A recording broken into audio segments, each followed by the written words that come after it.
Well, good afternoon, ladies and gentlemen. A very warm welcome to the Wren Suite in St Paul's Crypt, built by Christopher Wren. Not with this in mind, I don't think, but we're delighted that you're here this afternoon for our seminar, our forum meeting. My name's David Eisen. I'm the Dean of the Cathedral here, and it's my privilege to be chairing this particular event. And we welcome very warmly the Right Reverend Graham Tomlin, who is coming to speak about his book, if you haven't seen it, called the Bound to be Free, The Paradox of Freedom.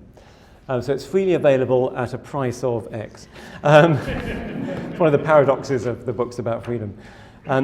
Graham is a colleague of mine in the diocese. He is the Bishop of Kensington, the president of St Mellitus College, which trains clergy. He's served a curacy in the Diocese of Exeter, where I've also served. He's been chaplain of Jesus College, Oxford, vice principal of Wycliffe Hall, Oxford, taught in the theology faculty of Oxford University, specialising in the Reformation. He was involved in the foundation of and was appointed first dean of St Mellitus College, which is now training, I think, a majority of ordinands in the Church of England, quite a large number.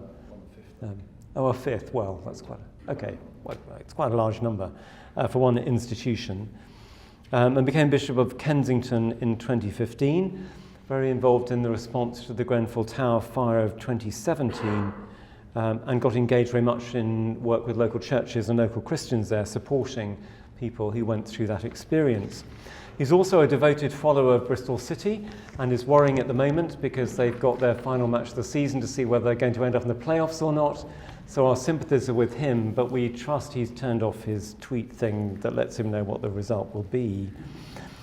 He's written various books, and this is his latest book about freedom. He's going to speak for about 40 minutes, and there will then be time for questions. And Graham and I are mic'd up, so we'll be sitting at the table for the questions, but I'll need to repeat the questions when you've asked them so that then they get put onto the film. This is being filmed so that we put our videos on the web so they're accessible to people all over the world. And I've had people speak to me from America and from Hungary and from other places who have followed our seminars here at St Paul's. So we're delighted you're here to help make that happen. So Graham, over to you. Thank you very much. Please do welcome Graham.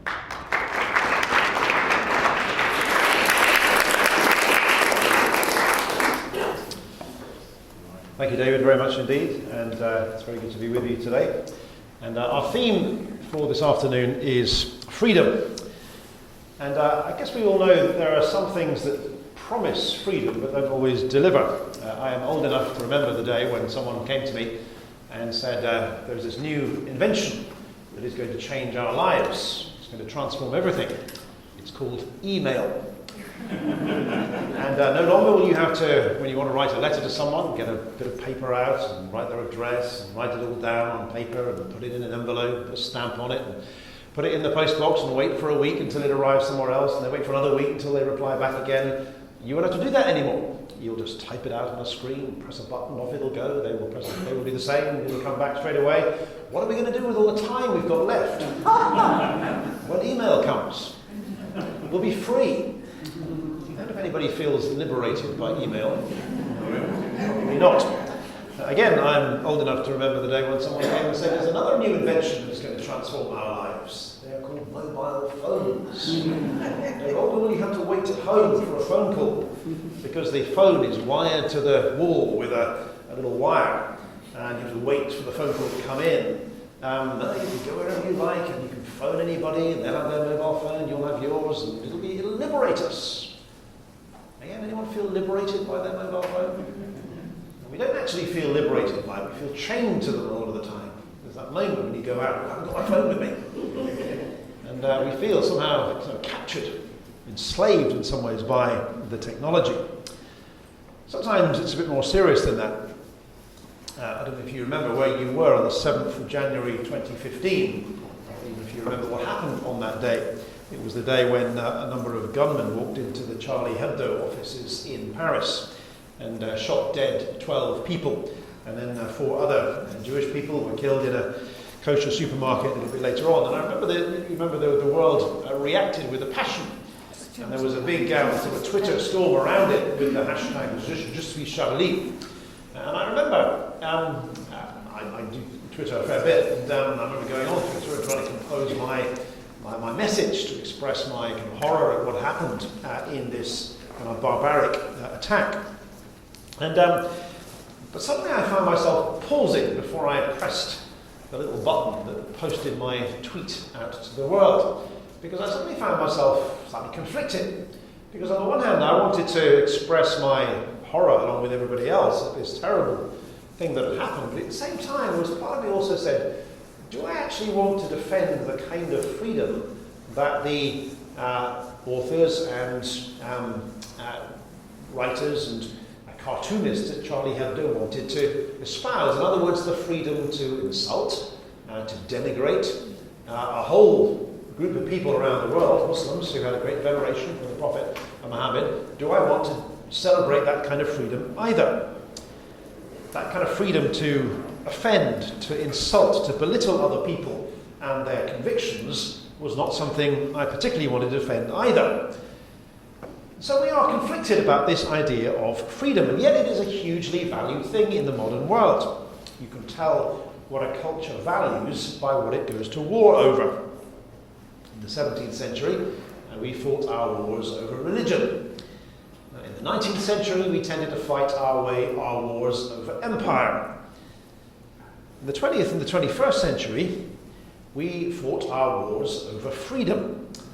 The Second World War was a war for freedom, freedom from Nazi tyranny across Europe and beyond. Even more recently, our more recent wars have often been fought explicitly or unexplicitly, fought in the name of freedom. The first Iraq War, the offensive launched by the Allies, was called Operation Enduring Freedom. And the idea was, with many of our recent wars, to export Western ideas of democracy and freedom to other parts of the world that didn't seem to experience these things. And we wanted to bring freedom to parts of the world that didn't have them. Those wars didn't go quite so well, as we now know.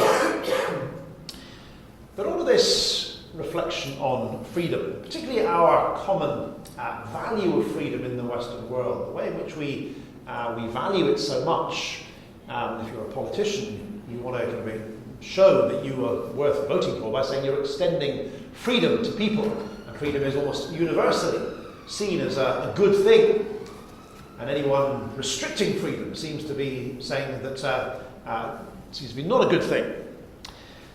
But what do we mean by freedom? And how do we understand it? And in the book, Bound to be Free, I tried to do a little bit of sort of intellectual archaeology around freedom, and who are the key architects of freedom? Who are the people who have constructed and helped to develop our understanding of freedom and how we think of it? And well, there are a number of different people and characters that might fit into this category of architects of freedom, but I particularly want to focus on three of them. One is John Locke. John Locke, this English philosopher, who has this idea of freedom as freedom is the freedom of the individual. The individual born into the world is born into the world with a blank slate. In other words, we don't have any pre-existing ideas, convictions in our minds, as some previous philosophers have suggested. But Locke suggests that we as individuals are born into the world with a kind of blank slate in our minds. It is our experiences that write those ideas into our minds. For him, the individual is the fundamental unit of society. So we are individuals. And humanity in its original state of nature, he argues, was originally, the very first stages of the human race, we were all individuals free and equal with one another. But he then goes on to say that divine law sets limits on this freedom. Because he says, yes, we as individuals have our own particular individual freedoms, and yet others also have their freedoms as well. And that I as an individual, yes, I belong to God and I've been given certain freedoms by God, but you also are an individual. You also belong to God and you also have been given freedoms. And these freedoms are particularly the freedom, as he calls it, to life, liberty and estate.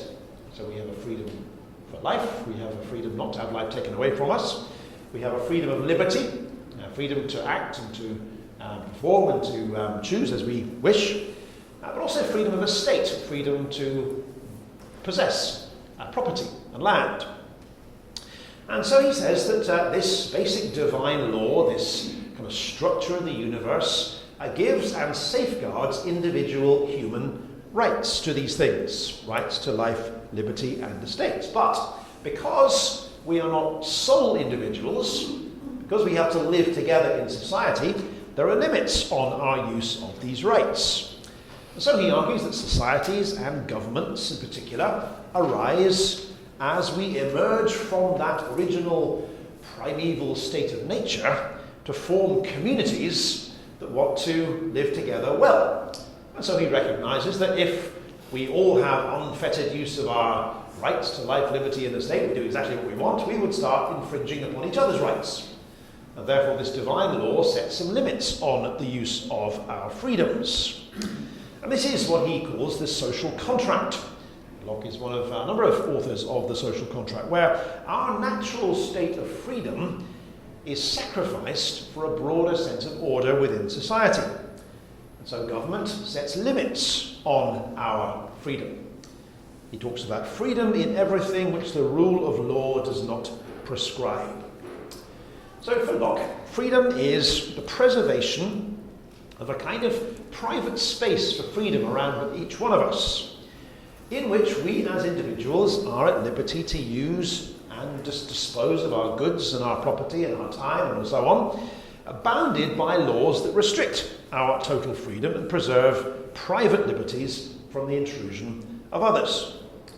So governments and societies arise to both safeguard but also police our own individual freedoms. We can be and do and choose and act exactly as we like, as long as we do not infringe the freedom of others to be and do and act as they choose at the same time. And so the role of government for him is not to promote virtue, as in perhaps an older view of politics and society, but the role of government is to police the boundaries of individual personal freedom, to secure our rights to life, liberty, and estate. So I'll quote something that he says. He says, "The natural liberty of man is to be free from any superior power on earth, and not to be under the will or legislative authority of man, but only to have the law of nature for his rule. The liberty of man in society is to be under no other legislative power, but that established by consent in the Commonwealth." He talks about liberty as a liberty to follow my own will in all things, where the rule prescribes not, and not to be subject to the inconstant, unknown, arbitrary will of another man. So here is Locke's idea of freedom. Freedom of the individual to choose and to be and to do as they wish, as long as they don't infringe upon the rights of others. Number two in my list of people who are architects of freedom in the modern world is a rather strange man from Geneva called Jean-Jacques Rousseau. And Rousseau's probably most famous statement is his slogan, "Man is born free and everywhere is found in chains." Now, whereas John Locke saw government and society as a good thing. Government is good because it polices and safeguards our own individual freedoms. Civilization is an advance, it's a progress, it's a good thing that we have government to make sure we don't get chaos in society. Rousseau thinks government and society are bad things. Not society, he thinks that government and rule of law are necessarily, that's kind of necessary, but they are a necessary evil, as it were. He talks about societies and laws which gave new fetters to the weak and new forces to the rich. Laws irretrievably destroyed natural liberty, established forever the law of property and inequality, changed adroit usurpation into an irrevocable right, and for the profit of a few ambitious men, henceforth subjected the entire human race to labour, servitude, and misery. As you can see, he's not very keen on laws and government and so on. And what he argues is that human beings have, since their original state of nature, he kind of agrees with Locke in saying originally we were kind of free and able to choose as we wish. But as time has gone on, human beings have become domesticated. We've lost our natural agility and strength that we had in our primeval state. He thinks of marriage as a plot to subjugate men. He thinks of land ownership. Land ownership is a bad thing because it leads to strife and jealousy. A time when someone first drew a little line around a bit of land and said, this land is mine, that was the beginning of civilization, and it was a bad thing. So he talks about the enslaved state of humanity in society. His answer to that problem, the idea of society as a bad thing, it's enslaving us, putting restrictions upon us, is not so much nostalgia. Sometimes Rousseau is accused of being a nostalgic thinker, taking us back to a kind of golden age when everything was fine, the noble savage and all of that. It's actually not that, it's education. Education is his golden bullet. He envisages a society created by individuals who have learnt freedom. And we learn freedom, he says, not by studying past wisdom, but by allowing nature to take its course. So, for example, geography.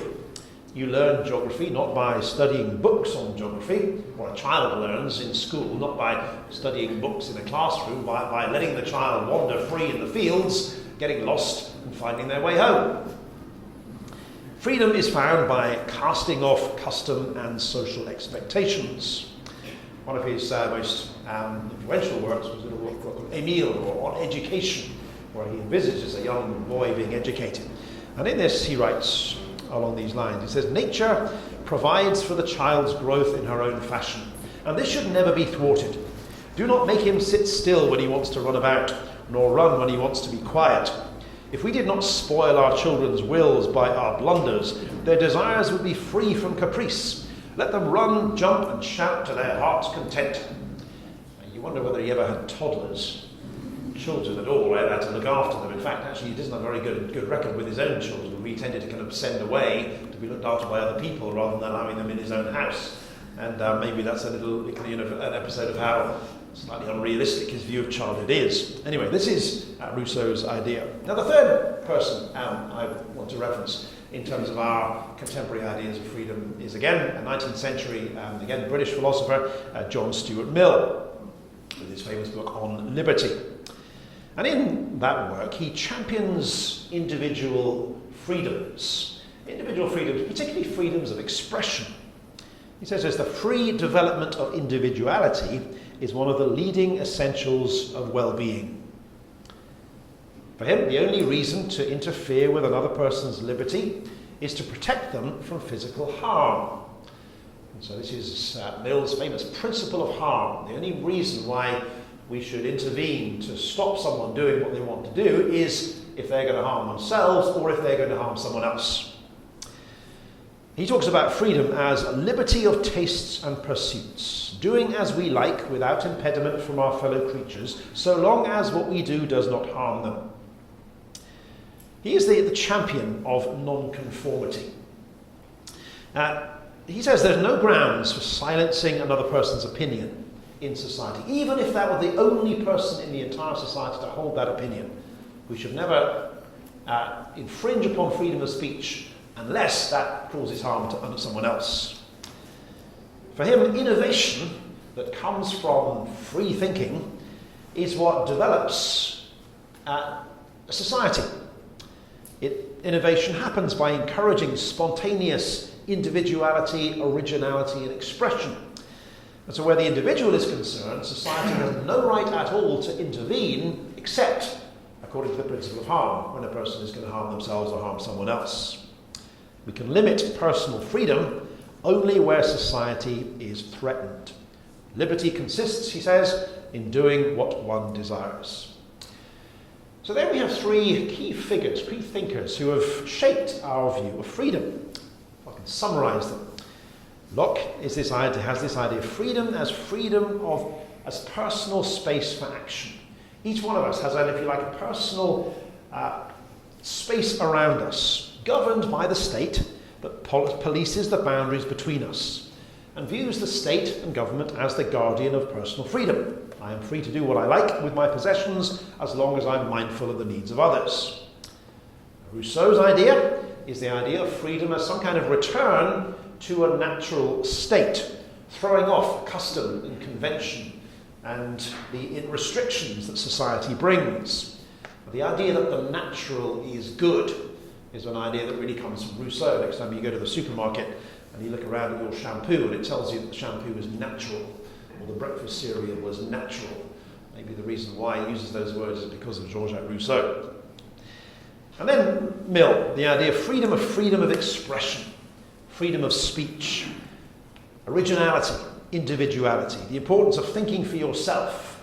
That's all very much at the heart of Mill's idea of freedom. Now, I suspect as I've described this, you probably all recognise something of this idea of freedom, because it is the idea of freedom that we tend to adopt in our society and Western societies today. Freedom of speech, freedom to return to the state of nature, as it were, freedom as personal space for action, freedom to do and to be as I choose, as long as I don't harm anybody else. That's pretty much standardly, I think, the way we understand freedom. But I think there are one or two problems, some of them more severe than others, with this particular view of freedom. One or two might be things like this. The idea that is there such a thing as personal space that doesn't affect others? Especially in an age of social media, where almost nothing we do is private, is there such a thing as activities that simply affect ourselves and don't affect other people? In a much more interconnected world that we are today than Mill or Locke or Rousseau were in, can there be actions that don't affect others in one way or another? Secondly, the idea of freedom is to do with purely individual freedoms, and the idea that there is just the individual and then the state. Is that actually right? Is there nothing in between the individual and the state? Is there a role for more local community action, where people gather together to create guidance for direction and action? Third problem, what really happens when you cast off the shackles of custom and civilization, as Rousseau suggested that you do? Some of you might remember William Golding's very influential book, Lord of the Flies, that narrative of young schoolboys who are going to land on a desert island, and they simply have to construct their own society from nothing. And actually what happens is chaos and disorder. The will to power takes over. It doesn't actually lead to kind of freedom and liberty at all. But there is one main problem that goes beyond all of these, I think. And it's what this view of freedom does to the way that we view each other. If we see freedom as my individual freedom to do as I choose, as long as I don't harm someone else, if my freedom is freedom to be and to act, to choose, and to do what I like with my property and my time and my energy, as long as I don't harm you, what does that make me think of you?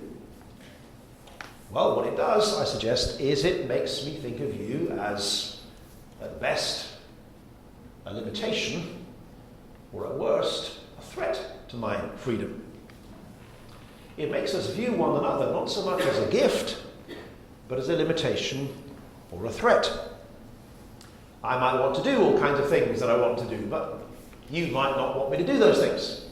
I might like to play my music loud on a summer's evening, but my neighbour next door to me might not like loud music, so I can't do it. And I get frustrated because I can't do what I want to do because my neighbour is a limitation on my freedom. Similarly, my neighbour might like to play his music loud on a summer's night, and he can't because I don't like that, so I become a limitation or a threat to him. We need the state to police our personal freedoms from the incursions of others. But what that does, the more we express this, it leads to actually the growth of the state, which is the slightly ironic thing that libertarian tradition doesn't like big government, but actually it ends up with big government. Where there's no common good presupposed, the only way to preserve personal freedoms is an ever-expanding state to restrict the actions that might inhibit others. You could put it this way. Every society tries to do two things. Every society tries to find a way to enable personal flourishing. You want to live in a society where there's a certain degree of freedom. You can be and choose how you want to be, and you want to flourish as an individual person. So every society tries to create a certain amount of space for that to happen. But at the same time, every society also tries to create a sense of social cohesion, the way in which we sort of live and work together. And this view of freedom, which we might call the kind of libertarian idea of freedom, is quite good perhaps on the first. It allows quite a bit of space for personal choice, expression, and freedom, but it doesn't do quite so well on the second. We've noticed more recently in our society how we are becoming more angry with one another and more fractious, more divided. And maybe it's not just Brexit that is producing that, but it's an underlying sense of freedom. This idea of freedom is freedom to do as I choose, as long as I don't harm anybody else, that sets up oppositional relationships where we view each other as threats or limitations on our freedom rather than gifts to one another. So if this is the view of freedom we have in our society, and if I've begun to offer something of a critique of it, what then is a Christian view of freedom? And in the book I try to develop that through a line of thinking, through St. Paul, through St. Augustine, through Anselm, through the medieval period, Aquinas, Luther, Kierkegaard and others. And maybe we could sum it up by a text from the book of Galatians where Paul talks about freedom. And he says this: "It is for freedom that Christ has set us free. Stand firm then, and do not let yourselves be burdened again by a yoke of slavery. You, my brothers, were called to be free, but do not use your freedom to indulge the sinful nature. Rather, serve one another in love. The entire law is summed up in a single command: love your neighbour as yourself." So there is Paul's very dense view of Christian freedom. Now, what does he mean by that? Let me just draw out three things I think that Paul seems to highlight, and that I think are also true of an ongoing tradition of Christian thinking on freedom. And the first is to say that we are not as free as we think. Paul talks about, do not let yourself be burdened again by a yoke of slavery. And the more you read St. Paul, you begin to realize that he and many New Testament authors understand the world to be in chains of hostile powers that enslave it. Now, he writes in the previous chapter, Galatians 4, "When we were under age, we were in slavery under the elemental spiritual forces of the world." And there's this strange idea, he has the stoicheia, the elemental forces of the world. For St. Paul, he seemed to think this was the case. And these elemental sort of forces of the world worked in different ways. He seems to think from the Jewish world, the Jewish law was one of these elemental forces that held the world in bondage. For Gentiles, it was the pagan gods that were restricting the freedom that was God's gift to us. Gentiles were bound by these mysterious powers at work. For Paul, the main effect of sin is not actually that it renders us guilty, but that it renders us unfree. Sin enslaves us, and what is needed is liberation from that slavery. Now, we don't think about the elemental spirits of the world. We don't tend to think of ourselves as in bondage under the Jewish law or pagan gods. But if we try to translate that into our world, we can perhaps realize that Paul maybe has a point. Today, we begin to realize we are not as free as we think either. We are controlled and manipulated by all kinds of advertising and marketing campaigns and strategies designed to make us think we need things we don't, and to want things that will actually harm and damage us and our world. We think we are free, but we are pulled this way and that by our desires and by all kinds of influences externally and internally. A while ago I tried to buy my wife a camera for her birthday, and I went online to try and sort of find a camera, and then I noticed for the next few weeks, every time I looked at any particular website, would pop an advert for a camera. How do they know that I'm looking for a camera? Of course they know you're looking for a camera. We are now beginning to be much more aware of that. The whole Cambridge Analytica Facebook question made us realise that all kinds of forces are out there influencing the way we think, and even influencing the way we vote in a way that we were hardly aware of. There's that sense of external forces influencing us, making us think and desire certain things. But if we step back from them, we don't always desire at all. So there are external forces that are influencing the way we think, but also there are internal forces as well. we often sit back and we reflect about how we long to be free of some of those things that arise in our own hearts, whether that might be anger or greed or resentment or jealousy. We wish we could be free from them, but we're not. Sometimes those forces are very obvious. When we see someone who has a very obvious addiction to pornography or to alcohol or to food, and they wish to be free from that, but you realise when you're addicted, when you're an addict, you can't simply free yourself from it. And of course the heroin addict thinks they're free to take the extra shot of heroin, but from the outside you realise that they're not free at all. They are bound to do it.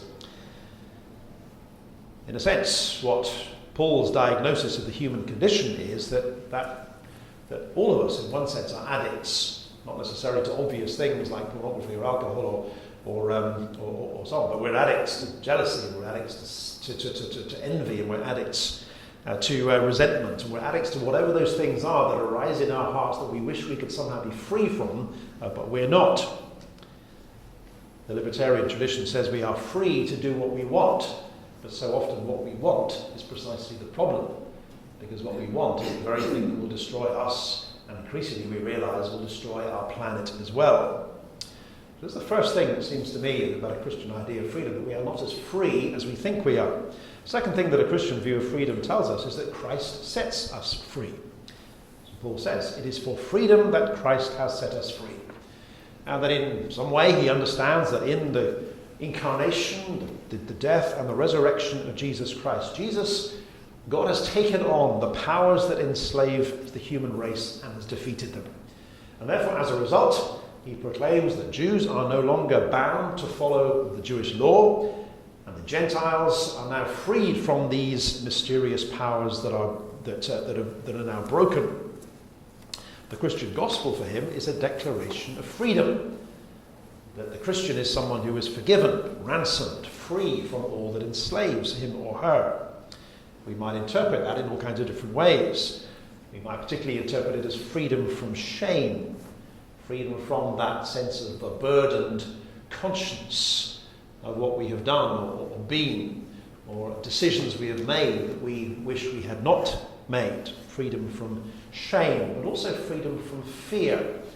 Freedom from fear of the future, because the future has been resolved in the resurrection of Christ. We know it all ends well. It is freedom from death, freedom from all the things that threaten human life. And as a result of this, St. Paul thinks that in the Christian life, different desires start to take root in us through to the work of the Holy Spirit. The desire to please God, to follow his way.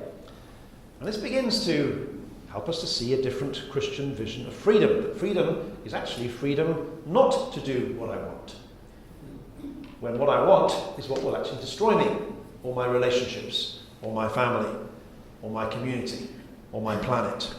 It's freedom from the compulsion to follow destructive desires and the habits of the sinful human will, those very impulses and habits and desires which so often destroy communities and marriages and relationships and families and lives, communities and environments. And so that leads us to the third thing I think that Paul seems to suggest as a Christian view of freedom. The freedom is not so much freedom to do and to be what we choose, but freedom to do and to be what we were created to be. And what this suggests is that in Christian life that there is a particular purpose for human life. The libertarian tradition refuses to lay down any particular purpose. Freedom is whatever you want to be. Freedom is whatever you want to do. But the Christian vision of freedom says there is a particular purpose. There is a direction, there is a trajectory, there is a telos for human life. Now, to help understand the difference between these two kinds of freedom, let me give you maybe a couple of examples. Imagine two sisters growing up. Both of them love music. One of them decides that although she loves music, she doesn't really want to go to lessons and learn the piano like her parents wanted to. And so rather than practicing her scales and going to the lessons, she bunks off and goes to parties and chats to her friends and does all kinds of other things. And she never quite learns to play the piano.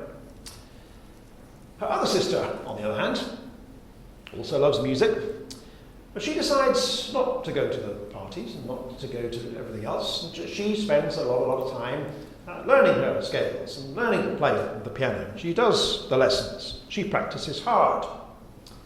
And what happens as a result of these two forms of activity, the question is, who is ultimately free? One sister might say, well, I'm free because I can do whatever I want. The other sister says, no, I am free to create beautiful music on a piano in a way that my sister isn't. The first sister, faced by a piano, can't do much with it.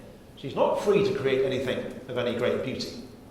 The other sister, because she has submitted to this process of change and transformation and learning, is suddenly free not just to play sheet music but also to improvise. She is free to create music in a way that the other sister isn't. Let me give you another example. Maybe you're working for a firm here in London and you go into work on a Monday morning and your boss says to you, well, we have a great need for someone like you in our Berlin office. And so we would like you to move to Berlin next week. And you say, I don't speak any German. That's all right, we will pay for lessons for you. And so you land in Germany, in Berlin. Now, again, you've got two choices. You can either say, well, I'm just going to go out and go to the beer keller and do all the things that Germans do and eat sausages and everything else, and I'm not going to learn German, I don't have to worry about that. But the problem is, the more you go on, the more you try to have conversations with people and you can't communicate, and you try to understand. You have a bit of rudimentary German, but you keep on misunderstanding what people are saying to you, and they misunderstand what you're trying to say to them. You're not free to have a conversation. You're not free from mistakes. But then another trajectory is you say, okay, I'm actually going to learn German. And you go to the classes, and you take a teacher, and you learn the vocabulary, and you give yourself to this discipline of learning German. And what happens is that you learn the freedom to converse. You learn freedom from mistakes. You learn the freedom of open conversation where you can be understood and other people can understand you. It's what philosophers have often called the difference between the freedom of indifference and a freedom for excellence. The freedom of indifference is the freedom to do what you like with no particular goal, no aim, no purpose. It assumes there is no particular goal for human beings. You have to make up your own. And freedom is freedom from anything who inhibits you from pursuing your own particular goal. Freedom for excellence says there is a goal for human beings. Freedom is the freedom to reach that goal. And freedom is therefore freedom from anything that would stop me reaching that goal. It's freedom from anything that would stop me becoming what I was created to be. Now, I'd suggest that Christian freedom is that second. It is a freedom for a particular purpose. What then is that purpose? Well, we get a hint of it in what St. Paul says in that reading a few moments ago. The entire law is summed up in a single command: love your neighbour as yourself. When Jesus was asked the question, what is the greatest commandment? He didn't say, be yourself. That's probably what we would say today. He says, the greatest commandment is to learn to love the Lord your God with all your heart and with all your soul and with all your mind, and your neighbour as yourself. It is to cultivate a kind of life that is full of love for God and love for your neighbour. Love for God, which means gratitude for all that God gives, a heart and a spirit which is always thankful, receiving from God, but also a heart that is full of generosity towards the neighbour. Love for God and love for neighbour can be translated as gratitude and generosity. And if this is the purpose for human life, that you and I become people capable of love for God and love for our neighbours, love for one another, people full of gratitude and generosity, freedom is freedom from anything that would stop us becoming that kind of person. And so that means freedom from internal impulses that would stop us becoming that kind of person. Freedom from jealousy and fear and anxiety and pride and lust and greed and all those things that turn us in upon ourselves, away from God and away from one another. It's freedom from external influences that would stop us becoming that kind of person. Poverty, injustice, violence, economic systems that make us think that we're not complete unless we get this bit of property or money or status or things or whatever it might be. So Christian freedom is not so much the freedom to do what I want, it's the freedom to be able to love my neighbour. And if you begin to think about what that means, you begin to think it's not that straightforward to love your neighbour. First, you have to fight against your own self-interest and that protectiveness that wants to guard our own priorities first rather than think about anybody else. But then you have to think about, how can I love my neighbour? What does my neighbour need? It means getting into that person's mind and heart and soul. It means understanding how God sees them and how they see themselves and how you can actually exercise love towards that person. It is a skill to be learnt, like learning the piano or learning German. It is something you learn over a lifetime. Now, this view of freedom, I suggest, resolves a lot of the problems that our secular libertarian freedom doesn't. In this view of freedom, my neighbour is not a limitation or a threat to my freedom, but is in fact a gift to me.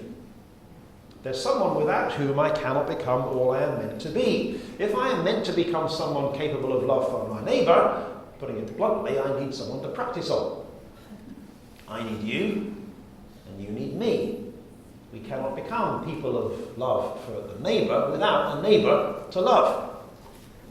We become gifts to one another, without whom we cannot become all that we are intended to be. Again, God becomes not a threat to my freedom, forcing laws and restrictions on me that inhibit my freedom to choose, but the one without whom I cannot become all I am meant to be. Because it's only in the context of becoming someone who views the world with gratitude, someone who receives divine love and divine gift all the time, that rather than someone who thinks that I somehow earn these or have a right to them, that I can become truly human and truly free. Only in the context of knowing that I am loved and learning to love God can I become someone free to love other people. And again, when it comes to society, I suggest that this view of freedom squares the circle of personal flourishing and social cohesion much better than the secular libertarian view does either. Because on this enables personal freedom and personal flourishing. If I am to become someone full of love for God and love for my neighbour, that surely is the most healthy, happy person you might be. It doesn't necessarily mean everything goes well for you or that you become wealthy, but that's not the measure that's here. To become someone full of love for you, for God and your neighbour, is the definition of human flourishing. But it also provides social cohesion. Imagine a society, if we were a human society here, where all of our attention was thinking, well, how can I express love for you, and for you, and for you? And I didn't have to worry too much about my own needs, because you were thinking about my needs before I was. That would be a much more cohesive and healthy human society, where we're all protecting our own space against one another. This gives a view of freedom that we are free to be who we were created to be, creatures capable of and naturally inclined towards self-sacrificial love, that freedom to say no to ourselves and yes to the good of my neighbour, my wife, my children, my friend, or even my enemy. We draw these reflections to a close. Our culture tells us that we will be free when we discover ourselves, when we somehow look inside to find out who we really are, and we become freed from other people and their expectations upon us. Christian faith tells us that we will be free when we lose ourselves, when we become less self-obsessed, and become free to be more interested in our neighbour's welfare than we are in our own. And isn't it often so much our own self-obsession that makes us anxious, fearful, wondering what other people think of us? Imagine losing that self-obsession. Imagine losing that fear of what other people think of us all the time. Imagine being able to be so caught up in the welfare of others that we no longer had time to worry about our own, but that didn't matter because others were looking after our interests anyway. Imagine being free from the isolation and the loneliness that is so often the story of life in cities like London and others. The ultimate freedom that Christian faith offers is freedom to do the one thing that makes us happy, and that makes a good community function. As St. Paul puts it, to serve one another in love. Thank you very much.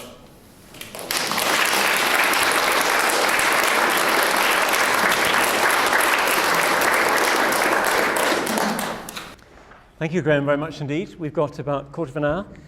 Has anyone got a question they'd like to put to Bishop Graham? Okay, so the question is about, now I've got to try and summarise all that in 2 seconds. The question about that is, what do you do for those who actually see liberation as freedom from self entirely, and actually us not having a self at all, and that's an extreme way of pushing it? Is it best to answer from here or up there? I mean, you can answer from here, that's fine, as long as everyone can hear. Yeah. I think, I guess one of the images I use in the book is, do you think of yourself as an artichoke or an onion? An artichoke is a vegetable you take off all the bits on the outside to find the kind of precious, tasty bit in the middle. And I think that's a very sort of contemporary view of the self. In other words, that we have all these conventions, these expectations of other people, but we have sort of an inner self, a kind of inner identity, which is somehow has to be discovered and found out who we really are. That's one view of the self. The other view of the self is the onion. In other words, that you peel away the layers of the onion, and what do you find in the middle? Well, you don't find anything. In fact, the onion is the layers. In other words, that ourselves, I think in Christian understanding, are neither some mysterious inner essence that each one of us has that's different and individual from everybody else that we have to somehow discover. But neither is it an illusion, but it is built up and constructed over time by the relationships we have between ourselves. And I think the mirror for this is actually our understanding of God, because our understanding of God as Father, Son, and Holy Spirit is of three persons who are defined by their relationships to one another. Father, Son, and Holy Spirit are not three separate individuals who happen to choose, let's come together and form a God. That's why we're not tritheists. The Father is the Father of the Son is the Son of the Father, the Spirit is the Spirit of the Father indwelling the Son, and so on. So in other words, they are persons defined by their relationships. And I think that's what we are too. We are persons created by the relationships that we have and by the roles that we play within society. So I am actually, I think, a father, a husband, a citizen, a neighbour, a friend, before I'm an individual. And my individuality is created precisely by those relationships. So I think I wouldn't go and say, the self is an illusion, but I do think ourselves are created over time, and in some ways, even beyond time. The scripture says we do not know yet what we shall be. So I think that's the way I understand it. Good question, though. Yeah, thanks. So, Graham, what are your recommendations for balancing how we sort ourselves out on the inside and how we sort our relationships on the outside? Yeah, it's a very good question, and I think in a way you've begun to answer it by saying that if ourselves are created by our relationships, that sort of journey in is actually never entirely separate from the relationships in which we encounter. Which is why the Christian, in a secular context, you talk about mindfulness as something which increasingly people are becoming aware of as being a really very helpful way of stepping back from one's own interactions to become conscious of that. We have a much longer tradition of that, which is called Christian prayer and contemplation. We've been doing this for 2,000 years. We've been having that exercise of stepping away from the immediate activity and reflecting upon God and the self. But I guess the difference is we're not just reflecting on ourselves, we're reflecting on ourselves in the presence of God himself. And that I think is a subtly different but quite important difference between kind of mindfulness and prayer. It includes that sense of self-reflection, and you're absolutely right. We don't want to get to the point where you're not at all aware of yourself, because we all know people who are totally unself-aware and they can cause a lot of damage. But as you say, it often becomes by reflecting on relationships with others, but particularly in the presence of God, and this sense of the trajectory towards which we are headed as individuals, be reshaped in the image of Christ, people able to love God and love one's neighbour. But one can do that kind of self-reflection without despair, or without becoming too introspective, because that's obviously the danger of that side of the tradition. So what do we learn from modern technology for the things that you're talking about here in freedom? Yeah. And the different aspects of modern technology, of course, it's a huge thing. I suppose the particular one that we're all conscious of is the whole sort of world of social media. And in fact, in my experience, I think it's both younger and older people who quite like it. My 95-year-old mother loves Facebook because it's her connection with the wider world, and it's a great way for her to be sort of connected with many other people as well. But clearly, it seems to me that social media is a kind of projection outside of what's often going on inside ourselves. friend of mine was saying to me the other day about how I think it's in the Hitchhiker's Guide to the Galaxy. I think that's right. May be wrong on this, but there's a nation that is punished by everybody being able to read everyone else's minds. You think how horrific that would be if you could see what everyone else was and what they were thinking. The reality, that's Twitter. Because what happens in Twitter is that beforehand, we all thought these things, but we never expressed them. We just sort of kept them to ourselves most of the time. Now, there's an instant that you can just put your thoughts out there, so we can kind of read each other's minds now, and it's sometimes good, and it's sometimes quite unhealthy. It's a projection out there of what's going on inside ourselves. And so therefore, I don't think we can you can be totally against or for social media, because actually it's a reflection of what's really going on inside ourselves, and it reveals something about the kind of complexity and both wonderfully created but deeply fallen and flawed nature of human life. Sometimes I think Twitter confirms the Christian understanding of human beings as both created and fallen, because we see both some wonderful episodes of compassion and empathy on social media, but you also see some pretty horrific sort of bullying and really aggressive behaviour that's not good. So I guess my thought on technology is that it simply expresses what's going on inside us anyway, so therefore it's never a thing you can just say it's particularly good or bad necessarily. There are good uses of it and there are bad uses of it, but I think that's what I'd suggest. Okay, so you can become a government advisor that advises Facebook on how to set the limits of freedom. What would you tell them? Yeah, I think there is a value to Mill's principle of harm, in that there clearly is a moral sense, that if something we are doing is causing deliberate harm, well not even deliberate, but sometimes unintentional, real harm to other people, there is a case for that to be restricted. I just don't think it can provide a total understanding of freedom. Because I don't think it gives us any teleology, it doesn't give us any direction for human life. So I'm not saying the principle of harm doesn't work, and I think it actually is quite useful. And to that extent, it does help places, companies like Google and Facebook, because that principle of harm does matter. And if you provide a platform in which people do express intentions and foster certain types of behaviour which are going to lead to distinct social harm, that has to be addressed. Now, there's clearly a blurred line between where harm starts and where it finishes, and that's not an easy one to address. But I think the broad principle still remains the same. But I think there's something about Facebook and Google and Twitter and those things. I think there's also something on us as well who use them. And I think for those of us who do use social media, I think it is good to actually reflect upon our own use of it. We're back to the point about reflecting on your own self. I have a bit of a rule on social media, as much as possible, to try not to be not to be insulting and not to be negative, unless it really does need to be said. There are occasions when something does need to be called out, but you sometimes feel there are people whose habit it is to simply foster negativity on Twitter. So thinking twice before you tweet. People just fire off tweets all the time.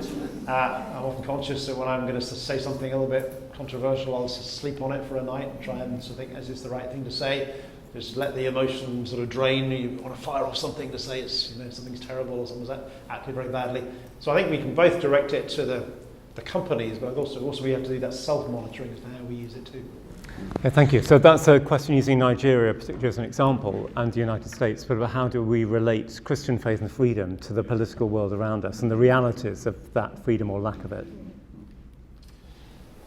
Yes, I think as you say, there are unsubtle and subtle forms of imperialism and colonialism within our world today. We don't tend to have kind of political empires in quite the same way, but the empires are different.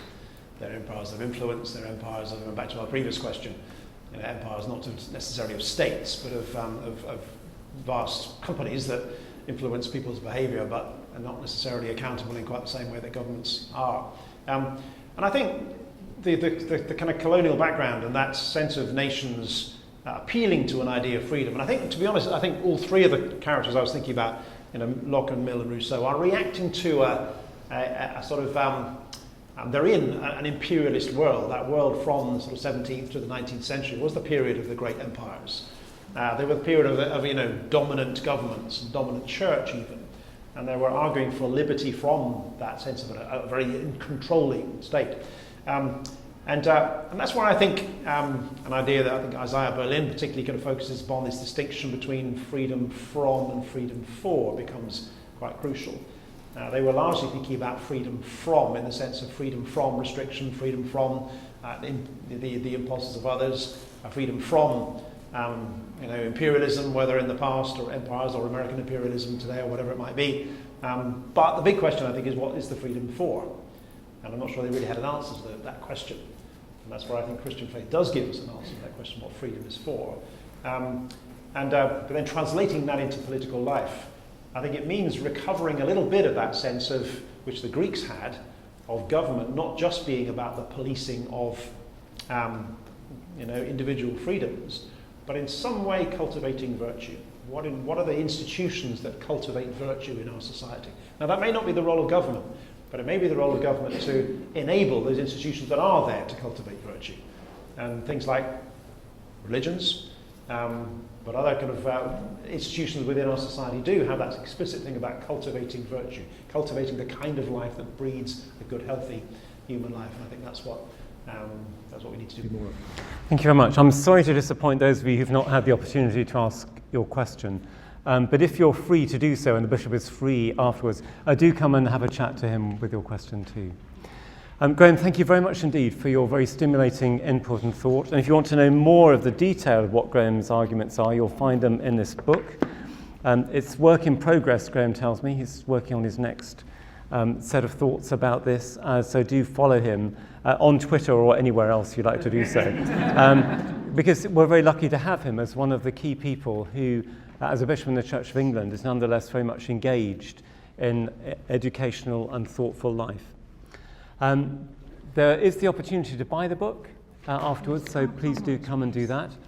But can we say thank you very much indeed to Graham for all he's done for us. Thank you.